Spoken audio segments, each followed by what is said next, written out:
Hello friends, তো দেখো শীতের সবজি তো ভীষণই ভালো লাগে।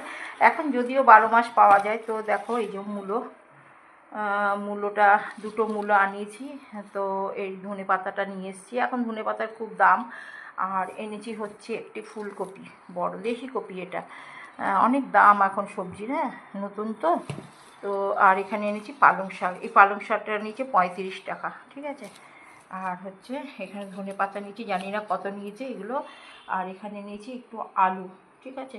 তো আর এখানে হচ্ছে আমি মাছ রান্না করব। এখানে এগুলো চাল মগজ পোস্ত, আর এখানে হচ্ছে লঙ্কা নিয়েছি আমি, হচ্ছে জিরে আর হচ্ছে তোমার পোস্ত আর কাঁচা লঙ্কা বাটা দিয়ে আমি মাছটা করব। যখন করব আমি সেটা দেখাবো।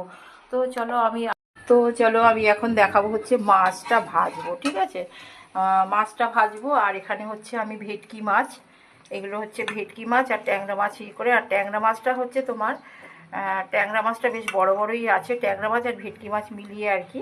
তো মাছগুলো একসঙ্গে নুন হলুদ মাখিয়ে বেশ অনেকক্ষণ রেখে দিয়েছি, ঠিক আছে।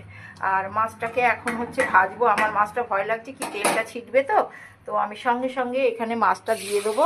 দিয়ে দেওয়ার পরে হচ্ছে এটা ঢাকা দিয়ে দেবো, কারণ ছিটবে। এই যে মাছটা দেখো, এবারে ছিটবে। এবারে কাজ হচ্ছে সেটা।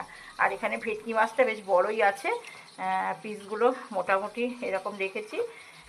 এটা একটা ফুলকপি দিয়ে করলে হয়, ফুলকপি দিয়ে তোমার এই ট্যাংরা মাছটা করলে হয়, কিন্তু আমার মেয়ে আবার মাছ খায় না, তাই জন্য আমি এটা আলু দিয়ে করব ভেটকি মাছটা। আর এটা হচ্ছে সর্ষে দেবো না, নাতনি আবার সর্ষে খায় না, ঠিক আছে। তো আমি মাছগুলোকে চলো ভেজে নেব। আর আমি সব মানে আমার ফেসটা দেখাচ্ছি না, কারণ আমি তো বলেইছি আমার শরীরটা ভালো না, ফটোটা খুব বাজেই উঠবে। তো দেখো বাইরের প্রকৃতিটা দেখাই, হ্যাঁ। আর মাছটা যখন করব তখন হচ্ছে আগুন দেখাবো না, কিন্তু দেখো জোরে দিয়ে ভাজবো, তাহলে আমার কিন্তু মাছটা হবে না। তো চলো টাটা, বাই বাই, দিতে আসি।